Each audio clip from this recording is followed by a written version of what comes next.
네, 제가 조금 전에 소개받은 도자, 암자, 도암이라고 합니다. 네, 이제 올해 우리 정법사 불자님들하고 42장경을 같이 공부하겠습니다. 42장경이 좀 낯설을 거예요. 유명하지 않죠? 근데 실제는 굉장히 유명한 경전인데 요즘에 많이 안 다뤄서 그렇지, 예전에는 스님들이 어디 이렇게 행각을 나가기 전에, 그러니까 절에서 공부하고 산문에 나갈 때 준비가 됐나 안 됐나 할 때 보면은 42장경은 외우고 있나, 유교경은 외우고 있나. 왜냐면은 이걸 외운다는 얘기는 뭐예요? 내가 중이냐 아니냐를 항상 점검하고, 또 스님이냐 아니냐, 그 다음에 또 이 행동이 해도 되느냐 안 되느냐, 이런 것들을 점검하는 자가 점검의 기준이 되는 경전이에요. 자, 이 42장경은 이 챕터 보시니까 짤막짤막하게 42챕터로 돼 있죠.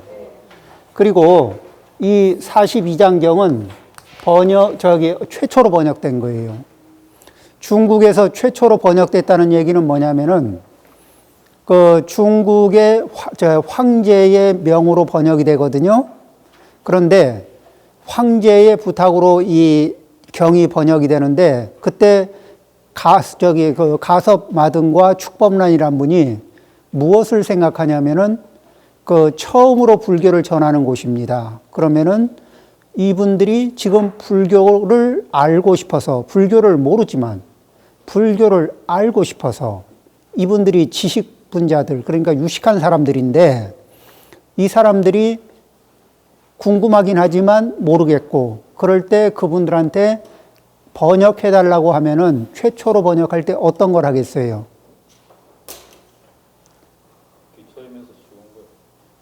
굉장히 기본이 되면서도 골수가 꽉 찬 뭔가를 번역해야 되겠죠. 이때 번역된 게 42장경입니다.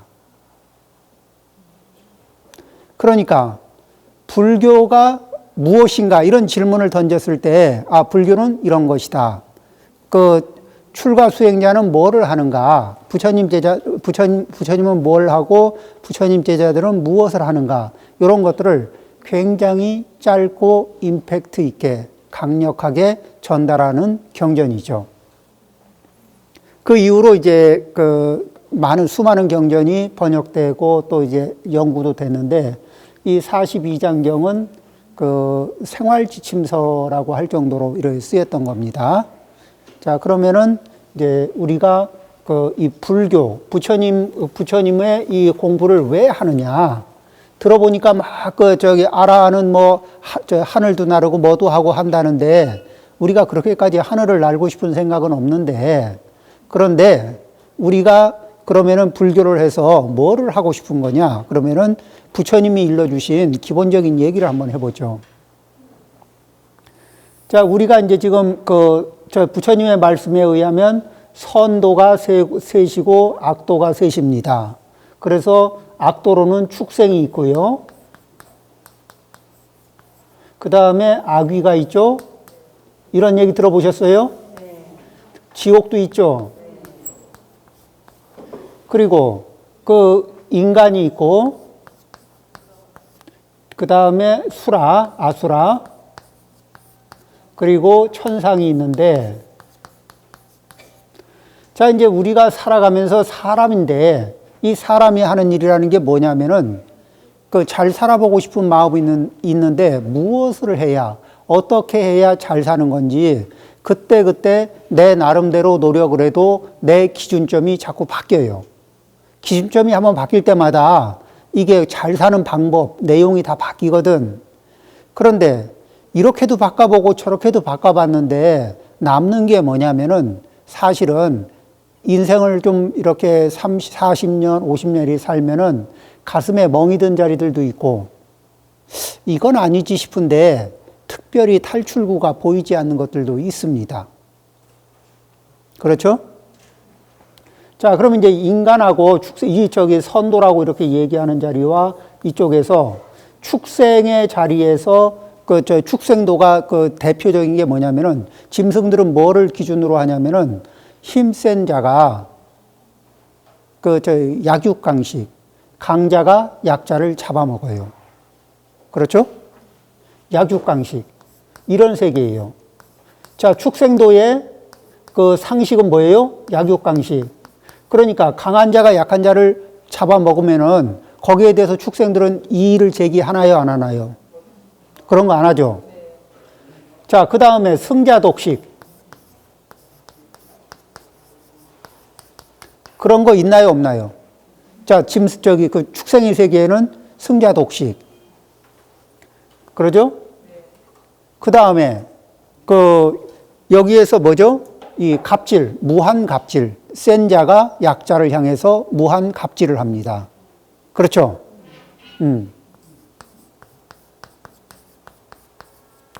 자, 그러면은 지금 우리가 인간도에서 이런 것이 약육강식, 승자독식, 무한갑질하는 게 맞다라고 생각이 들까, 안 들까?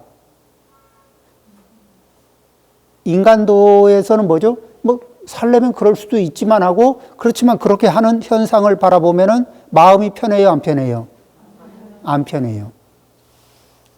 우리가 추구하는, 자, 그러면은 이렇게 약육강식, 승자독식, 갑질, 이런 것을 인간도에 있으면서 이런 행위를 한다면은, 그러면은 부처님은 우리가 그 업을 지으면, 행위는 업이죠. 자, 이런 업을 지으면은, 그러면은 다음 생에는 그 약육강식, 승자독식, 무한갑질이 상식인, 그 업력의 상식인 세계하고 링크가 걸려요. 그러면 이제 그 동네 가서, 그쪽 차원에 가서 태어난다는 얘기예요. 그럼 인간이 인간의 몸을 가지고 어떤 업을 지어야, 어떤 업을 지을 것인가. 그것은 뭐죠? 그 어떤 에너지를 가진 업을 지으면은 어느 쪽과 링크가 걸린다. 이걸 지금 얘기하는 거거든. 자, 그러면은 인간이, 자, 이제 이렇게 약육강식, 승자독식, 갑질, 그렇지만 여기에서 뭐예요? 도덕 감각이 있어요, 없어요? 축생은 도덕 감각이 없어요. 사람은 있을까, 없을까? 사람은 있다가 없다가. 그렇죠? 그리고 이제 나 자신을 돌이켜 보면은 도덕 감각이 있다가 없다가 하다가 없는 순간에 했던 일들은 시간이 지나놓고 나서 스스로를 돌아보면은 가슴에 멍이 들어요, 안 들어요? 내가 도덕 감각을 잃어버린 상태에서 어떤 행동을 해놓은 것들이 있어. 그런 것들도 있을 수 있죠. 그리고 그거는 시간이 지나면은 후회가 돼요, 안 돼요? 근데 이게 해놓은 거라 이게 과거는 회복이 참 쉽지가 않죠. 그 다음에 여기에 악의는 뭐냐면은 이제 사람이 살면서 이 욕심이 좀 많이 나나 안 나나? 욕심대로 살고 싶죠. 그래서 욕심을 한번 들여보면은 어떤 결과가 나오냐면 내가 처음에는 요만한 욕심을 가지고 있고 요걸 채우면은 행복해. 그러죠? 근데 요 정도를 채우고 나서 그대로 만족할까 아니면은 요걸 몇 번 하고 나면은 욕망이 조금 더 커질까? 당연히 커져요? 그 다음에 또 커질까? 또 커지죠? 근데 어느 순간에 내가 채울 수 없을 만큼 욕망이 커져버리는 순간도 올까 안 올까? 그러죠? 그리고 이제는 내가 채울 수 없는 욕망을 바라보고 있어. 그러면 어떻게 돼요? 채울 수 있는 만큼은 요만큼이고 이쪽은 결핍. 이 결핍은 가난이라고 할 수 있죠? 고통이죠? 쭉 키우는데 1단계, 2단, 3단계에서 걸릴지 4단계에서 걸릴지 5단계에서 걸릴지는 모르겠지만은 결국은 이런 상태에 걸려요, 안 걸려요? 걸리죠. 이 상태에 걸려가지고 사는 게 어때요? 재밌어요? 그러면 뭐 사는 게 재미는 뭐 그냥 사는 거죠, 뭐. 그 재미없어요. 왜? 욕망에 비해서 충족하는 양이 형편없어요. 그런데 크기가 조금 벤츠 타는 사람도 그렇고 아우디 타는 사람도 그렇고 소나타 타는 사람도 그렇고 다 이 형식에 얻어 걸려요. 그러니까 겉모습으로는 조금 더 화려하냐 덜 화려하냐 이 차이는 있는데 패턴은 유사하게 자기 현재 역량 대비 이런 상황에 빠져버려요. 안 그런 것 같아요? 자, 이 불교는 뭐 하는 거예요? 자기를 바로 보는 거예요. 불교를 통해서 자기를 바로 보는 능력을 기르는 거거든. 자, 자기를 바로 보게 되면 지혜가 늘죠. 이렇게 그러면은 이런 상태가 되는데 이 결핍을 그냥 욕심은 욕심대로 안 되지만 어쩌겠나 할 수 없지. 이렇게 그냥 만족스럽지는 않지만 어쩔 수 없지. 이렇게 있는 사람들은 그래 착한 거죠. 그런데 이 결핍을 어떻게 하든지 채워야 되겠는데 내 능력으로 채울 수 없으면 어떻게 해요? 남의 능력을 가져다가 써야 되겠지.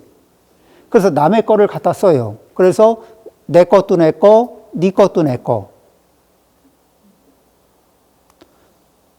이렇게 이런 마음을 가지고 옆에 있는 거를 남의 것도 가져다 쓸 수 있는 만큼 양껏 가져다 쓰려고 호시탐탐 노리는 사람도 있을까 없을까? 있죠. 그러면 이런 사람들은 업이 어떠냐면은 그 다음에 또 살아가면서 이 정서적인 문제나 이렇게 애정 문제에 있어서 거기에서도 결핍을 또 이렇게 느껴요. 그러면서 그 결핍을 채우려고 내 짝지도 내 짝지, 네 짝지도 내 짝지. 이런 거를 이제 업을 가지게 되면 근데 그렇게 해서 내 것도 내 거, 네 것도 내 거 이렇게 가지고 내 짝지도 내 짝지, 네 짝지도 내 짝지 이렇게 했는데 그렇게 해서 결핍이 메워져요? 이렇게 해가지고 욕망을 키워놓으면 또 욕망이 또 다음에 또 커져요, 안 커져요? 그 욕망을, 더 커진 욕망. 근데 욕망은 키우는 건 쉬운데 줄이는 건 쉬울까, 어려울까? 어렵지. 그렇게 되면은 뭐예요? 이쪽 악의도는 뭐예요? 상시, 항상 뭐예요? 결핍. 이 악의도는 상시 결핍이죠. 그럼 욕망을 많이 키우고 결핍을 많이 키우면은 그 링크가 어디로 걸려요? 악의도로. 자, 여기에 이게 도덕 감각이 없다는 건 부모, 부모, 자식, 뭐 이런 거 알아봐요? 못 알아봐요? 짐승들은 성욕이 막 요동을 치면은 이런 거 알아봐요? 못 알아봐요? 그렇죠?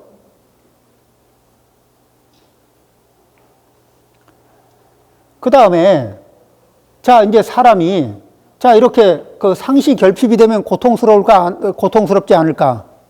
굉장히 고통스럽죠? 그래서 고통스러운 문제를 해결하고 조금 더 즐거움을 누리기 위해서 상대를 죽여야 되면 죽이고, 패야 되면 패고, 괴롭혀야 되면 괴롭히고, 그런 행위를 조금 더 서슴지 않고 해. 그 다음에 이 결핍을 해결하고 이 쾌락을 더 추구하기 위해서 필요하다면은 거짓말도 하고, 필요하다면은 이간도 하고, 필요하다면은 이게 거친 말도 하고, 악설, 그렇죠? 악구. 또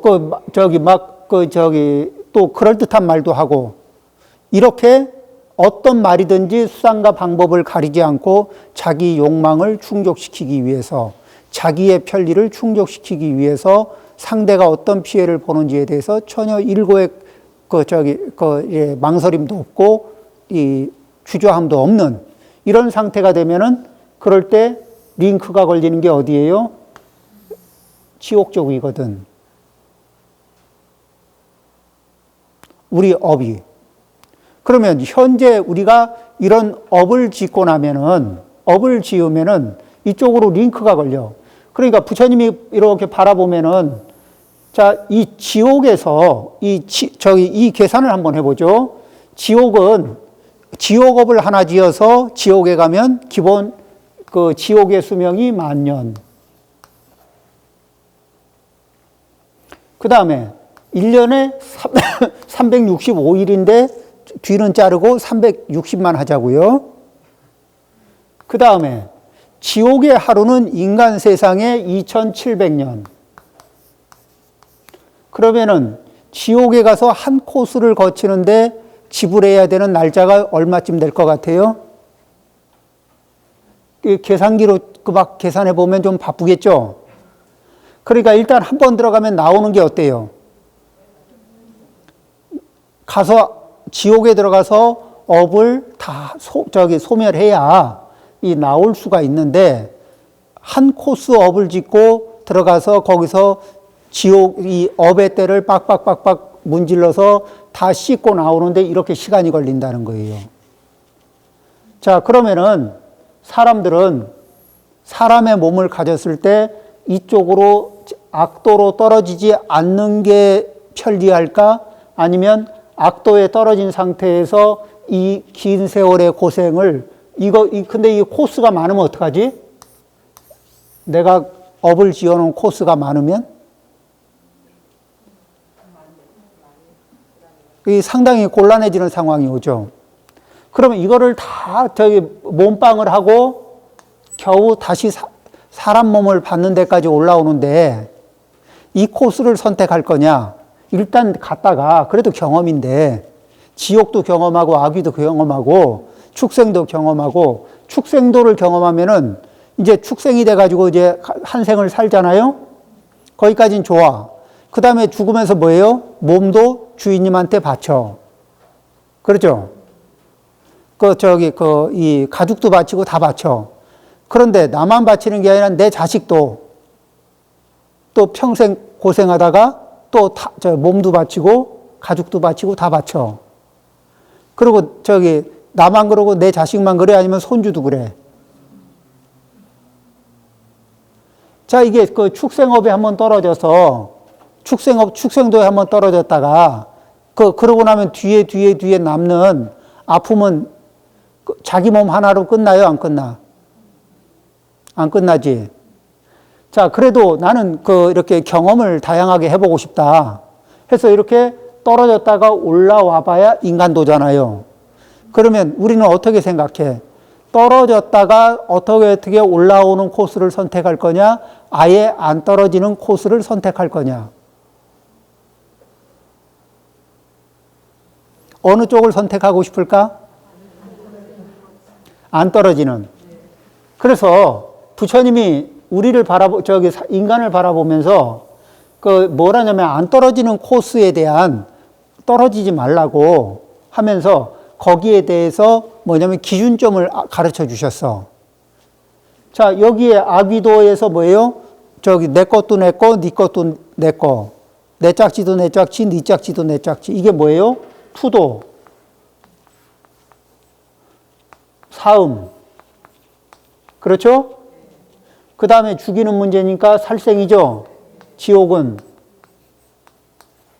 그 다음에 이런 걸 해내기 위해서 뭐예요? 말을 수단과 방법을 안 가리고 막 갖다 쓰죠. 그러면은, 사막도하고 관계가 있고 사막도로 가는 길을 차단하는 적극적인 행위가 뭐예요? 오계구나, 오계. 오계 받기도 부담스럽고 지키기도 부담스럽고 그거 꼭 해야 됩니까? 안 해도 돼요. 이쪽에 대해서 이쪽을 여행해 보고 싶으면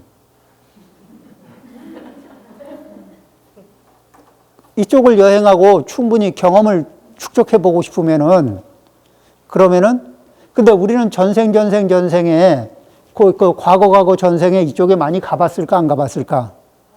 이쪽도 경험을 많이 했을 거예요. 그리고 이제 지금 기억은 날아가고 이런데 굳이 또 가야 될까? 그 생각을 해보는 거예요. 그러면 이 사람 몸을 받은 상태에서 우리는 무엇을 해야 되느냐? 그 무엇을 배워야 되는데 롤 모델을 누구로 삼을 거냐? 롤 모델을 어떤 분으로 삼느냐면 첫 번째 부처님으로다 롤 모델을 삼아 보는 거예요. 왜? 부처님은 완전하게 깨달으시고 번뇌의 뿌리를 완전히 제거하시고 그래서 이 복덕과 공덕이 아주 완전하게 복덕과 공덕을 완전하게 성취하셔서 그 부처님에게 우리가 복을 조금만 짓기만 해도 그 복밭이 너무 좋아서 우리가 많은 복을 누릴 수 있는 그런 그냥 이렇게 이 부처님 근처에 가서 복만 지어도 우리는 많은 복을 누릴 수 있을 만큼 그런 복과 공덕을, 지혜를 완성하신 분이에요. 부처님을 닮고 싶다는 마음, 부처님과 같아지고 싶다는 마음을 일으키는 겁니다. 우리가 성불하십시오 이렇게 인사할 때 당신도 부처님을 롤 모델로 삼아서 이렇게 살아보시면 좋겠습니다 하고 권장하는 거죠. 자, 그러면은 부처님을 닮아가는 방법인데 닮아가기 위해서 어떻게 해야 되느냐? 방법. 이 방법은 뭐가 있을까요? 그 방법에는 부처님이 일러주신 팔만대장경이 그 방법이죠.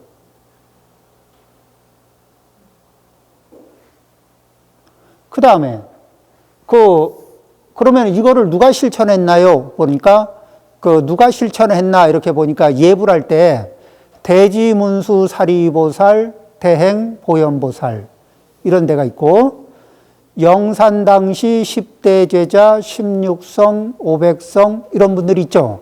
이분들이 실천을 잘 하신 분들이야. 석원동진, 금화해동, 역대조사 이분들이 실천을 잘 하신 분들이에요. 그러면은 우리는 롤 모델을 어떻게 최종 목표점의 롤 모델은 부처님. 그 다음에 근거리, 중거리, 원거리 목표점. 근거리, 역대조사. 그 다음에 제대 아라한 뭐 이런 분들. 그죠? 그리고 대지문수 사리보살 이런 분들은 이렇게 목표를 딱 정해요. 그리고 이 방향으로 이분들을 벤치마킹하는 방향으로 길을 잡으면은 뭐가 생긴다? 복이 생기고, 뭐가 생긴다? 공덕이 생기고, 뭐가 생긴다? 지혜가 생긴다. 그러면은 이것을 지금 이 이야기를 전부 쭉 합쳐서 보면은 뭐가 돼요? 삼귀 5개.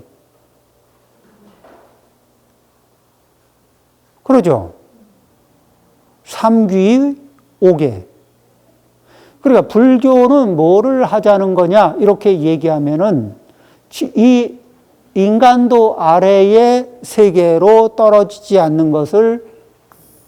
않도록 방어를 해주면서 그 수라 천상을 돌파해서 우리는 불보살님에게 가까이 가는 그 업력을 만드는 방법을 연구하는 거예요. 아, 너무 높은가? 그러면은 이 부처님이 인간으로서 살아가는 얘기를 한번 다시 해볼게요. 자, 우리가 지금 이제 매일매일 어떤 문제로 고민을 하냐면은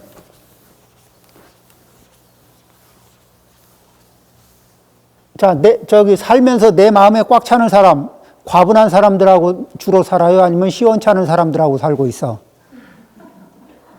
성에 안 차는 사람들하고 살고 있어요? 나한테 과분한 사람들하고 살고 있어요? 진솔한 마음으로 하자면. 좀 성에 안 차는 사람들하고 사는 게 많죠? 네. 왜 성에 안 차는 사람들과 사는 게, 살게 됐느냐?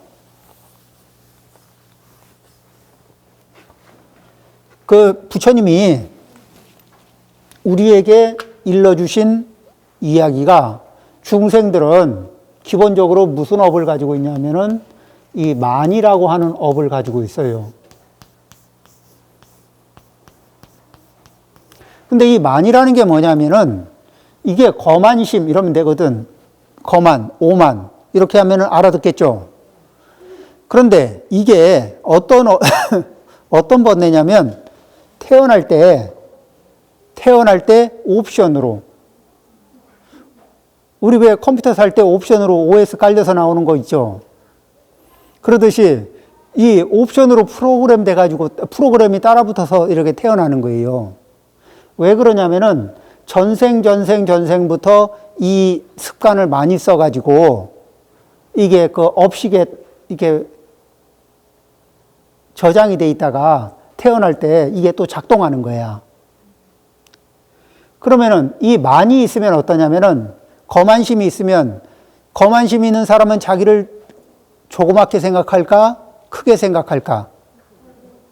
크게 생각하죠. 그런데 자기를 기본적으로 얼마만큼 크게 생각하냐면은 아주 이렇게 중생 기준으로 해서 겸손한 사람 있죠. 중생 기준으로 겸손한 사람이 자기를 한 3배 이상 크게 생각해요. 그러면은 어떤 문제가 발생이 되느냐? 잘 봐요. 자, A와 B가 자, 남편과 아내일 수도 있어요. 친구 A, B일 수도 있어요. 자, 이제 어떻게 되냐면은 A가 B에게 선물을 하나 줍니다. 자, 한 개를 주는데 A는 거만심이 작동되면 겉으로는 평등하게 대하는 것 같지만은 속으로는 내가 너보다는 낫지. 이런 느낌이 있을까 없을까?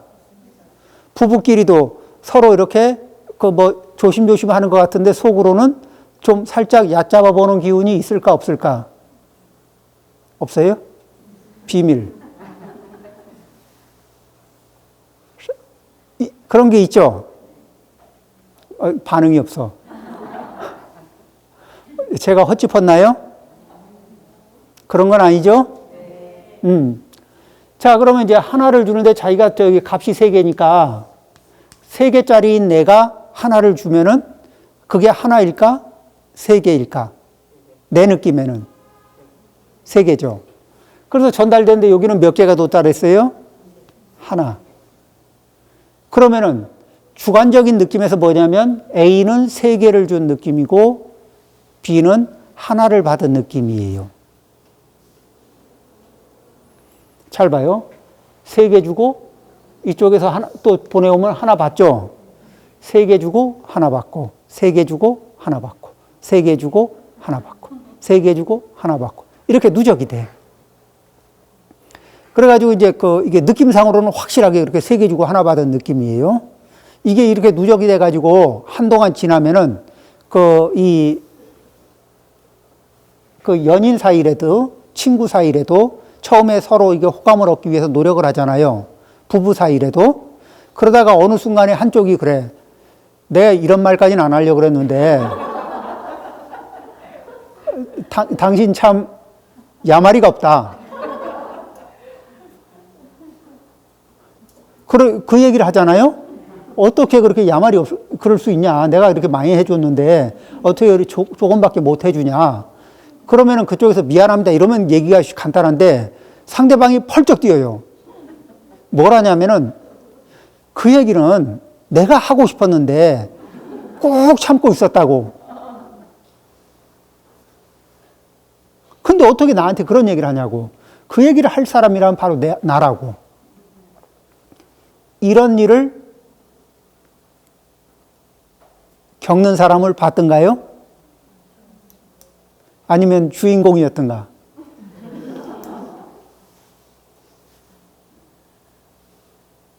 그쵸? 그리고 그때는 뭐예요? 상대가 펄쩍 뛰면은, 아니, 사람 그렇게 안 봤는데 이렇게 경우가 없지? 이런 해석이 나오죠. 자, 그런데 우리는 지금 이 자리가 보였어요, 안 보였어요? 자기를 3배 이상 이게 3배 이상 더 이게 그 가치를 과하게 매겨놓고, 기본적으로 과하게 매겨놓고 있는 거야.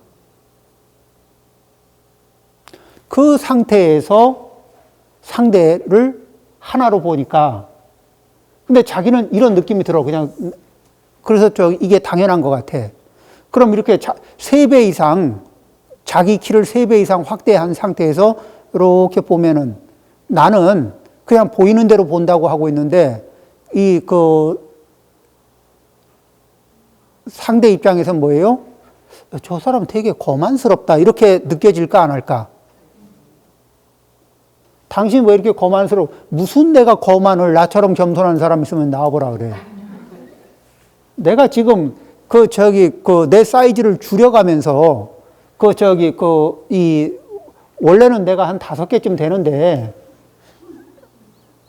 줄여가지고 겨우 3개에 맞춰놓고 있는데 얼마나 줄이느라고 애먹고 있고 자제하고 있는데,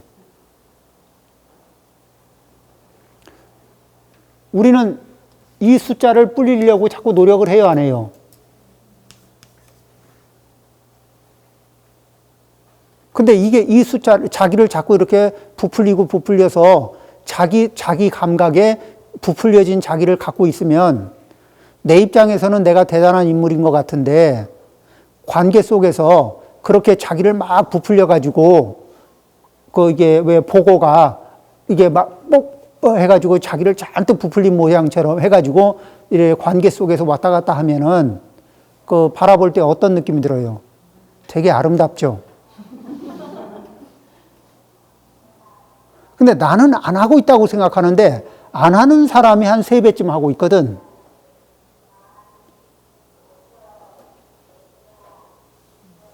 근데 3배쯤 하는 사람이 나는 안 하고 있다고 믿어.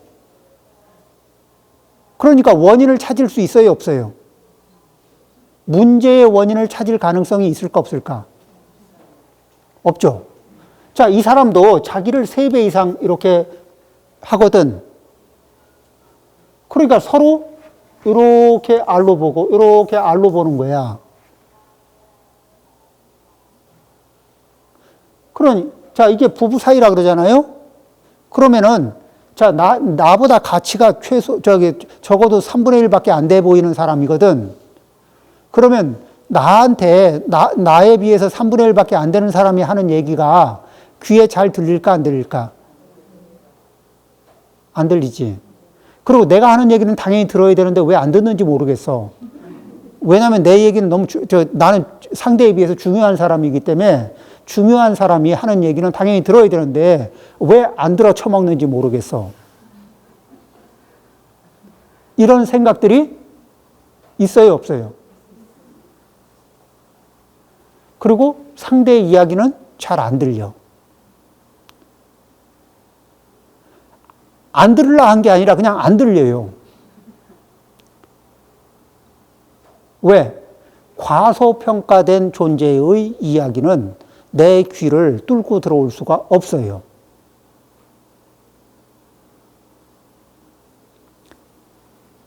A는 B를 무시한 적이 없어. 그냥 정당하게 평가했을 뿐이야. 자기 업력으로.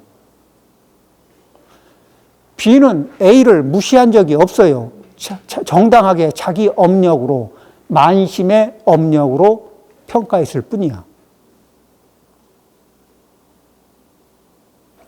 우리는 이 만심을 뭐라 그러냐면 번뇌 중에 하나예요. 여러 가지 번뇌 중에 하나거든.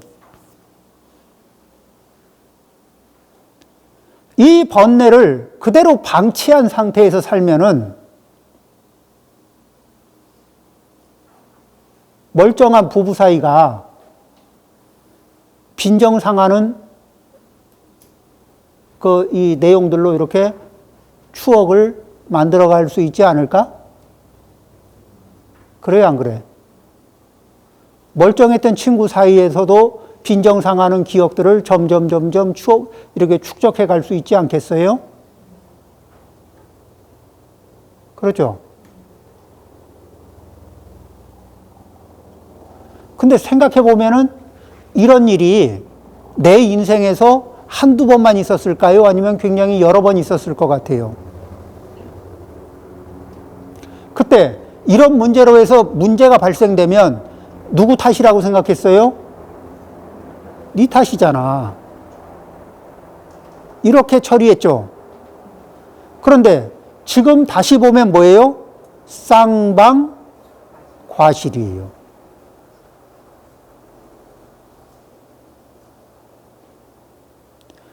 불교를 왜 배우느냐? 부처님은 정견, 똑바로 보는 법을 익히라고 하는 거예요. 똑바로 안 보고 자기를 이렇게 부풀린 상태에서 세상을 바라보고 상대방을 바라보면은 관계를 어떻게 해요? 관계를 겨우겨우 봉합하면서 살죠. 내가 말을 말아야지. 서로 말을 말아야지. 말을 더 하면은 이 상태에서 계속 말을 더 하면 뭐만 남아요? 상처만 남아요.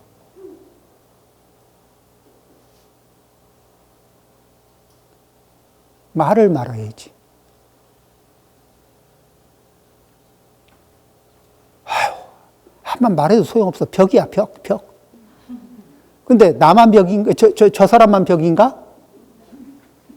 나도 이 에너지를 그대로 쓰고 있는데?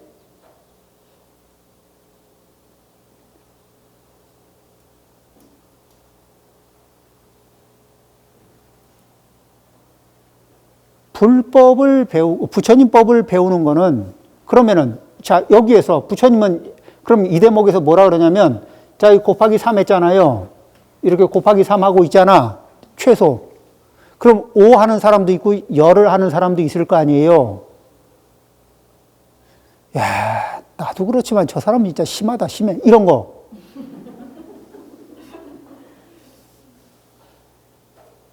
그런데 이제 우리는 여기에서 무엇을 하냐면은 스스로를 요 숫자를 낮추는 이 필터가 그 노력이 뭐냐면은 겸손.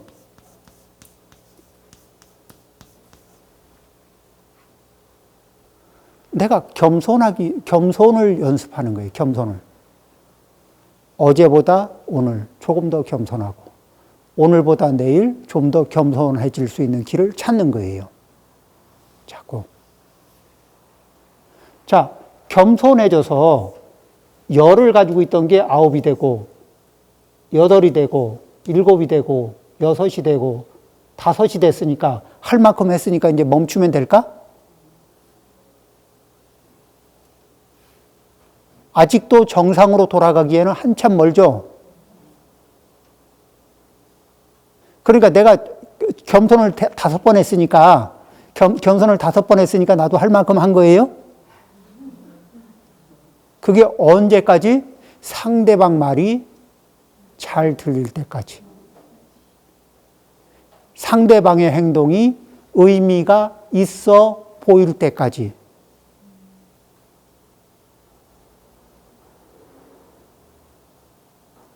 말을 바꿔볼까요? 내가 하는 말이 의미가 있고 내가 하는 행동이 의미가 있게 해석을 안 해주는 당신 때문에 내가 돌아버리겠다고 라고 외쳤던 시절이 있잖아요. 그렇죠?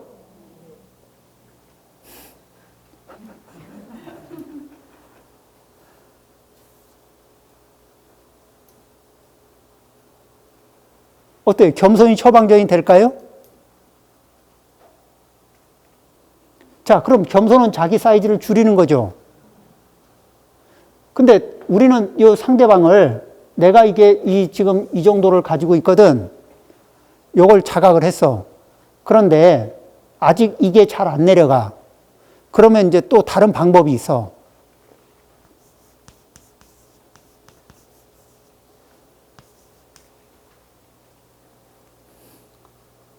공경 5개. 그러면 이제 겨우 밸런스가 맞죠?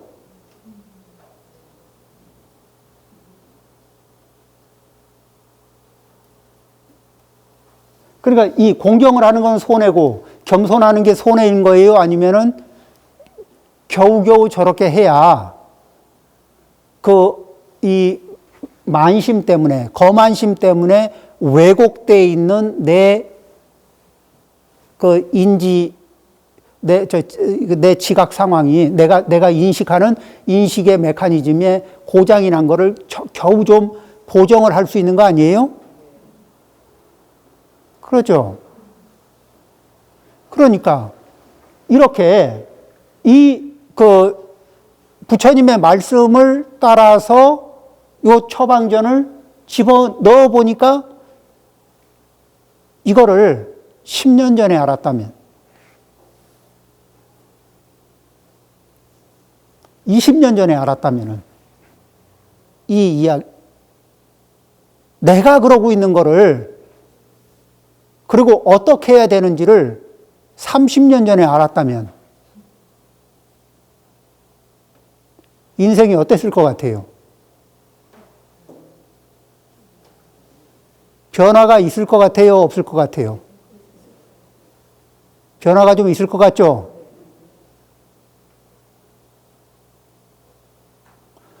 오늘 이거는 불교 공부 중에서 매우 일부분이죠. 아주 일부분 하나를 살짝 터치했는데 우리 인생에서 나이가 많은 사람이든 적은 사람이든 학벌이 높은 사람이든 낮은 사람이든 가리지 않고 다 이 상황에 얻어 걸려요, 안 얻어 걸려요? 다 이 패턴에 얻어 걸려서 다 이 생고생을 하고 살고 있잖아요. 가방끈 길이하고 아무 상관없이, 세상을 살았던 연륜과 아무 상관없이, 왜? 불법, 부처님의 가르침을 아직 제대로 못 만났을 땐.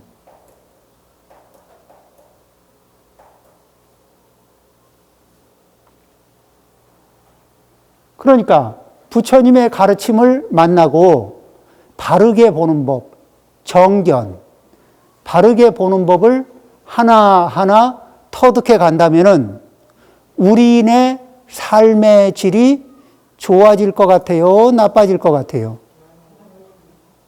우리가 좀 희망을 볼 수 있을까요?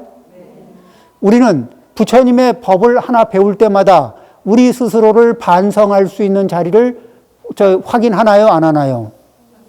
확인하죠. 내가 양보를 안 하고 싶은 게 아니고 겸손을 안 하고 싶었던 게 아니라 겸손해야 될 이유와 근거, 원리가, 그래서 나를 설득할 수 있는 그 미천이 있어야 내가 겸손할 거 아니에요. 그냥 겸손하려니까 안 되는 거야. 그냥 공경하려니까 안 됐던 거예요. 그런데 지금 이 얘기를 들으니까 이 이론, 방법이 있어요, 없어요?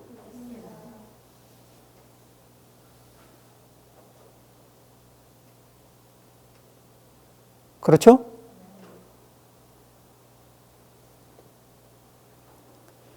부처님 법 배우는 재미가 어때요? 10분간 쉬겠습니다.